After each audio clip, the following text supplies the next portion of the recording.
ഞാൻ വർഷങ്ങൾക്ക് മുമ്പാണ്. ഇപ്പോൾ എനിക്ക് 79 വയസ്സ് കഴിഞ്ഞിട്ടുണ്ട്. ഏത് വർഷമാണെന്നുള്ളത് എൻ്റെ ഓർമ്മ കിട്ടുന്നില്ല. ഇപ്പോൾ ഇവിടെ നടന്ന സംഭവം എന്ന് പറഞ്ഞാൽ വളരെ ദുഃഖകരമായ സംഭവമാണ് നടന്നിരിക്കുന്നത്.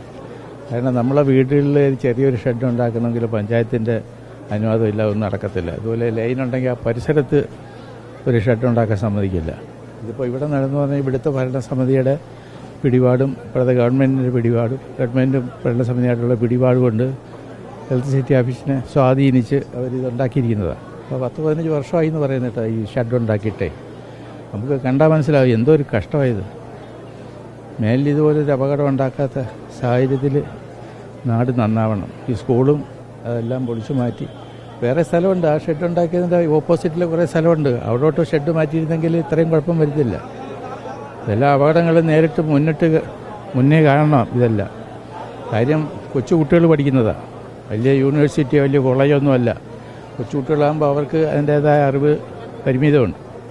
അപ്പോൾ അവരുടെ ഒരു സാധനം മേളിൽ പോയപ്പോൾ അതെങ്ങനെങ്കിലും എടുക്കുക എന്നുള്ളത് അവരെ ചിന്തിക്കുന്നത്. അപ്പോൾ അവർ വരുന്ന ഭവിഷ്യത്ത് എന്താണെന്നുള്ള കുഞ്ഞുങ്ങൾ മനസ്സിലാവുന്നില്ല. ഏതായാലും ആ അമ്മയ്ക്കും ആ അച്ഛനും കുഞ്ഞിനെ നഷ്ടപ്പെട്ടു. എനിക്ക് പറയാൻ പറ്റില്ല, എന്തോ ഒരു സങ്കടം പിടിച്ച കാര്യമായിപ്പോയത്. ഞാൻ 5 കിലോമീറ്റർ അപ്പുറത്ത് വരുവായി കുഞ്ഞിനെ കാണാനായിട്ട്. 5 കിലോമീറ്ററിന് ദൂരെ നിന്ന് വരെ ഞാൻ. കാര്യം എൻ്റെ സങ്കടം തന്നെയാണല്ലേ? വളരെ സങ്കടം സഹിക്കാൻ പറ്റത്തില്ല.